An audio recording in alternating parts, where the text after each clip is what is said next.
Well, I came out of the plane, and a young man that is well dressed with a nice suit came to me and said, I am from the DSS, Department of State Security, and would like to meet with you in our office. I said, that's fine. Where is the letter of invitation? He said, my bosses have it. I will escort you to them. I said, I'm going through immigration. I have to do that. Just get me the letter. So he said, okay.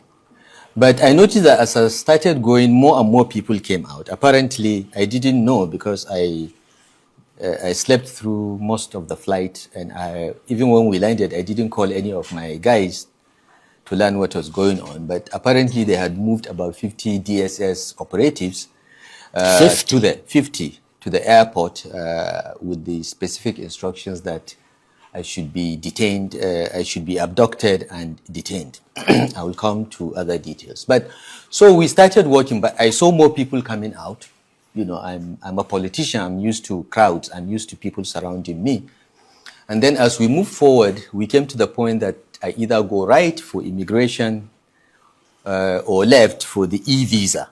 And the two officers came forward, one big fat one and another about my height, and said, we are from the DSS, sir, we are going this way.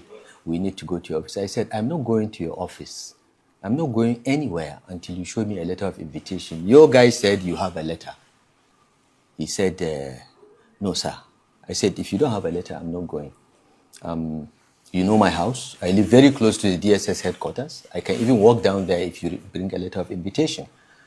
So I tried to turn right, and they tried to force me to go left. I said, look, don't touch me. I'm going with my passport to have it stamped. And I'm not going where you want. He said, you have to go to where I want. I said, even the president cannot tell me I have to do anything. It's a free country. It's a democratic country. And I don't have to do anything that I do not wish to do. So you are just a middle level or senior civil servant. The president cannot tell me what to do. Don't say I have to. It's inappropriate language. And I turned right. By then, of course, some of the passengers had come and began to form a crowd. So I turned right and I moved on, presented my passport, it got stamped. And remember, before you stamp the passport, a DSS operative has to look at it and then hand over to the immigration officer. This were done. If there was any issue that is really official, the DSS operative would have told me we've been asked to hold your passport. So they stamped, gave me my passport, and I walked out.